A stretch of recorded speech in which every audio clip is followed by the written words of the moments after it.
Esse é o nosso trabalho de sistemas hidráulicos e pneumáticos. Somos o grupo Maria Luísa Fontes Dantas e Luiz Eduardo Fernandes Costa Lima. E a nossa aplicação é de um braço hidráulico.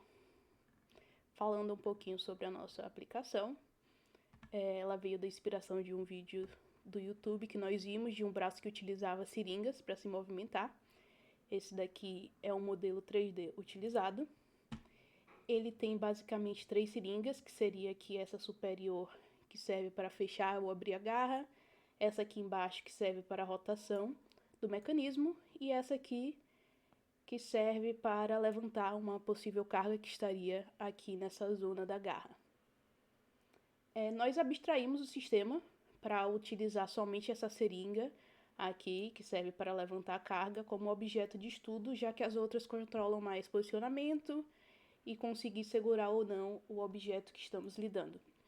Então, abstraindo o nosso mecanismo com isso aqui, nós temos esse mecanismo aqui que podemos ver na imagem, com a seringa aqui no meio, que pode ser abstraída como pistão. Nós fizemos aqui alguns cálculos utilizando a fórmula de Euler-Lagrange para conseguir ver o torque máximo que a gente precisaria em função do ângulo, também considerando uma velocidade aqui de 18 graus por segundo e aceleração de 18 graus por segundo ao quadrado e uma movimentação de 30 a 120 graus, então uma liberdade aí de 90 graus de movimento. E a gente chegou aqui nesse valor máximo de 78,5 Nm. Com isso, fazendo alguns cálculos aqui na estrutura do nosso mecanismo, nós chegamos que a gente precisaria de uma força máxima de 155,06 newtons. E a gente abstraiu aí o nosso sistema para precisar utilizar sempre essa força máxima para fazer a movimentação. Isso não seria 100% verdade, porque a partir do momento que a gente sairia aqui dessa posição de força máxima, a gente ia precisar de um pouco menos de força, mas a gente utilizou aí essa simplificação para ter uma bomba um pouco superdimensionada, que seria capaz de lidar com o pior dos casos aqui na nossa aplicação. Aqui a gente tem os cálculos das perdas, que estão mais bem explicados no relatório. E vamos então para a nossa simulação no Hobson. Essa daqui foi a simulação que nós fizemos.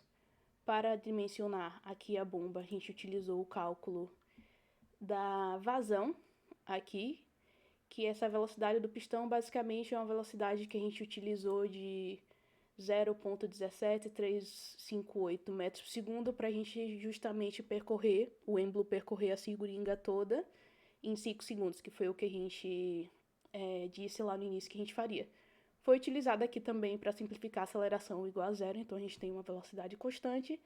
E essa daqui é a vazão volumétrica que temos de 1,96 vezes 10 a menos 3 metros cúbicos por segundo. Então, esse valor aqui a gente utilizou fazendo alguns cálculos que estão melhores descritos aqui no relatório para botar na bomba. E aí movimentar o nosso sistema, que tem um pistão aqui, uma massa e uma força externa, que aqui está de 155,06, que é justamente aquela força máxima ali que a gente utilizou. Então, fazendo aqui a simulação,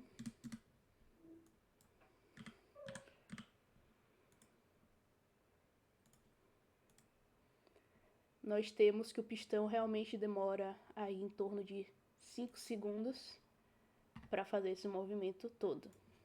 Aqui a gente vendo um pouquinho dos gráficos da simulação, a gente vê que realmente a vazão está próxima do valor calculado. Aqui está 1,95, seria 1,96. Isso aí é por conta de arredondamentos, mas bem próximo do valor calculado. Temos também aqui a posição do pistão, que a gente vê que atinge 0,868, que seria 86,8 centímetros, mais ou menos próximo dos 5 segundos, que foi o que a gente definiu lá no início. Esse pequeno aqui, diferença por conta de arredondamentos, aquela pressão, aquela vazão a menos que a gente tem no início, mas muito próximo ao valor calculado. Nós temos aqui também a velocidade, que está constante durante esses 5 segundos de movimentação. E se a gente der um zoom aqui, está bem próximo àquele 0,17 metros por segundo que a gente tinha calculado. E isso aqui é o que temos. Também foi feita uma simulação para lidar com as perdas do sistema.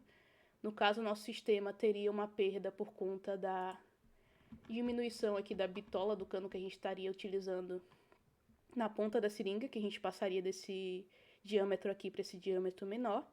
E a gente também teria uma perda da mangueira, que a gente considerou uma mangueira de 30 centímetros, que estaria saindo aqui da seringa para se conectar numa bomba. Então, eu utilizei isso aqui para simular a perda da mangueira.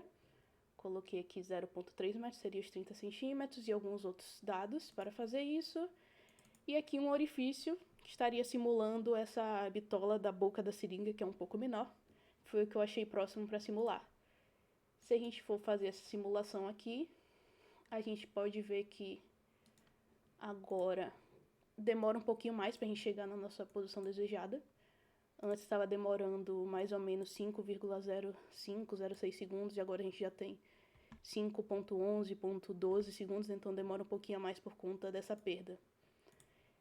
A gente também colocou aqui variações de pressão, que a gente multiplica pela vazão para calcular as perdas, e no final, esses dois dispositivos que a gente colocou aqui geraram uma perda de mais ou menos 12 watts, o que está bem diferente da que a gente calculou, que era de 1,17.